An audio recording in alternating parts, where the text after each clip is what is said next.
VNM विशेष में आज हम जानते हैं बरोडियंस की उनकी तकलीफें और उपायों पर राय। सर सयाजीराव गायकवाड़ ने अपनी दूरदर्शिता से आजवा सरोवर बनाकर शहर की पानी की समस्या दूर की तो तालाबों को भी जीवंत रखा, पर 150 साल बाद के वडोदरा का चेहरा कुछ हद तक सुंदर तो हुआ है, पर कुछ दाग भी लगे हैं। वक्त की मांग के साथ परिवर्तन आए, पर आज के वीएमएसएस तंत्र की त्रुटियों और जन सामान्य की जरूरतों के बारे में बरोडियंस ने ही की खुलकर बात, जिनमें महिलाओं के लिए शौचालय की समस्या, सड़कें चौड़ी होने और फुटपाथ बनने के बावजूद लारी गल्ले वालों का अतिक्रमण, इन गल्लों के आसपास वाहन पार्किंग के कारण ट्रैफिक जैम, पैदल चलने वालों के लिए मुश्किलें, शहर में आवारा घूमते कुत्ते, गायों का आतंक, स्वच्छता जैसे कई मुद्दे उछले। इनकी इतनी ही मांग है कि तंत्र इस ओर ध्यान दे।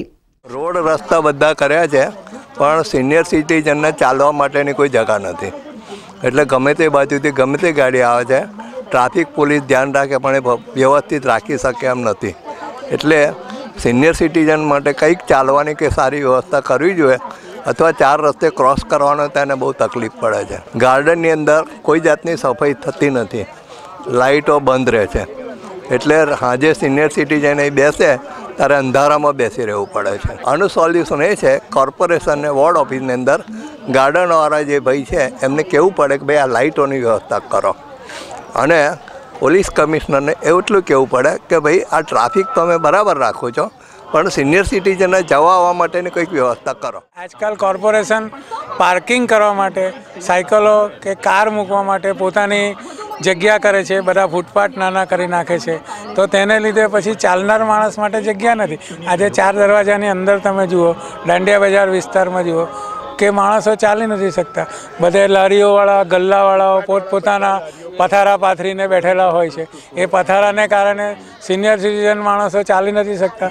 ઘણા સિનિયર સિટીઝન માણસોને બાઇકોવાળા જે ગમે તેમ ચલાવે છે, એને ચલાવીને પછી સિનિયર સિટીઝન જેવા માણસોને પાડી નાખે છે।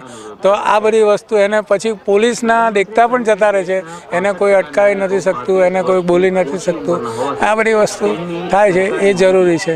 સ્વચ્છતા રાખો છો એ પણ બરાબર છે, પબ્લિક બી કોઓપરેશન આપે છે તો એ બી ઘણી સારી વસ્તુ છે।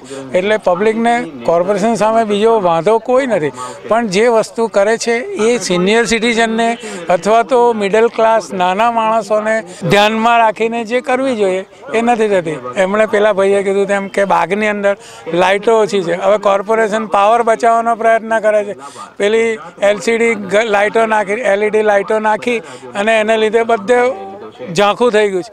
આજે ત્યાં તમે તમારા હાથની વસ્તુ પણ જોઈ નથી શકતા, એટલી નાની નાની બત્તીઓ સોસાયટીઓમાં નાખી દીધી, તો એનો કોઈ મિનિંગ નથી। એના કરતાં તમે કાઢીને અંધારું કરો, ઘરના માણસો પોતે સળગાવીને પોતાનું અજવાળું કરી લે છે। આજે અમારે એની લાઇટ નથી થતી તો અમારે અમારી પોતાની લાઇટો બહાર મૂકવી જ પડે, તો એનો કોઈ મિનિંગ નથી। પછી કોર્પોરેશન સેવા કઈ રીતે તમે કહી શકો કે ભાई અમે આ બધી सेवा આપીએ છીએ। बड़ौदा की जो ओरिजिनल जो संस्कृति थी वो अभी थोड़ी चेंज हो गई है।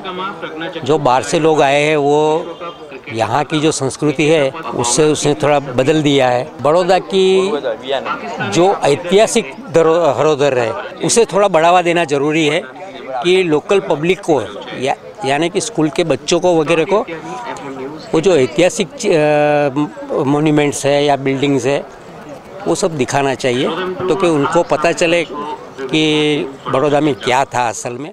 संस्कारी नगरी है, एना संस्कार, રીતભાત અને ઘણી જ શાંતિ બીજા બધા શહેરોમાં હું રહીને આવી છું, પણ મને જે બરોડા ગમ્યું છે, હું તો બહુ જ બહારની છું, પણ આ ફક્ત સંસ્કાર અને બધી સારી વસ્તુથી આપણે ખુશ છે। બરોડામાં લગભગ કોઈ ખરાબી છે જ નહીં।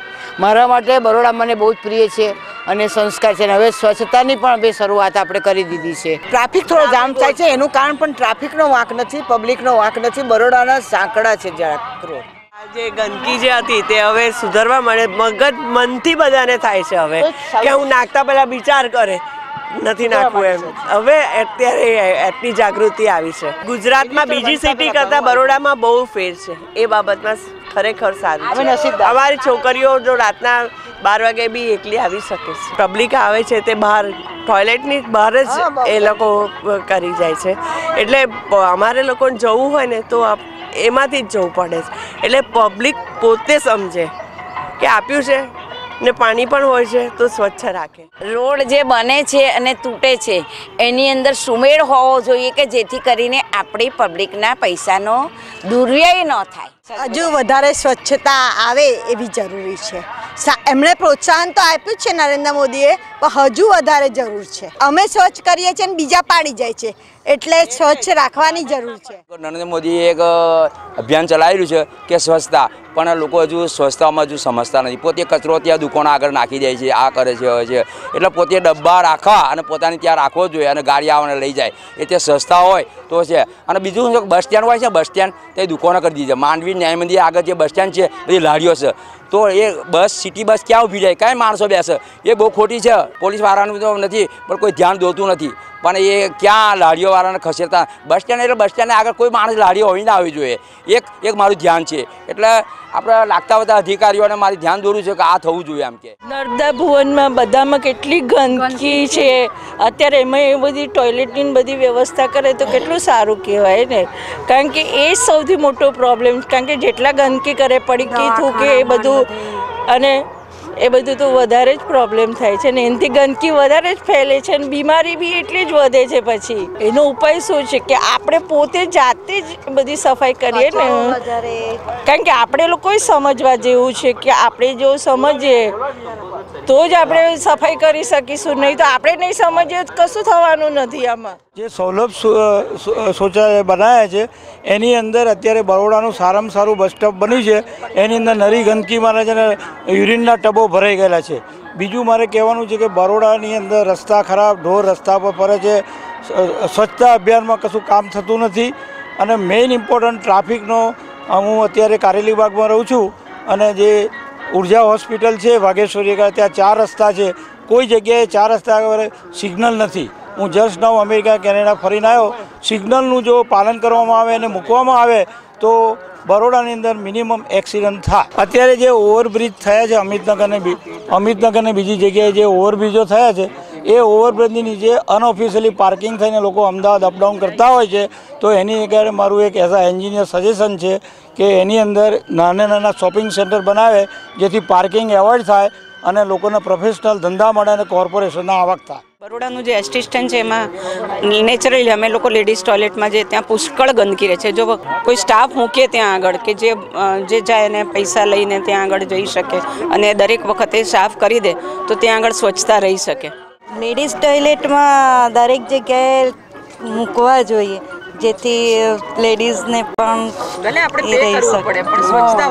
અને કચરાની બાબતમાં કચરો લોકો જે જ્યાં ત્યાં નાખે છે તો અત્યારે કોર્પોરેશન બરાબર કચરાની પણ વ્યવસ્થા નથી કરતી, એટલે બરાબર ઉઘરાવા પણ નથી આવતી અને જ્યાં 4 રસ્તા વચ્ચે ને એવો કચરો નાખવો પડે. તો અત્યારે એ કચરા બરાબર શું કચરાનું પણ નિરાકરણ રાખવું એ કરવું જોઈએ. कैमरामैन भरत राजपूत के साथ नलिनी रावल की रिपोर्ट.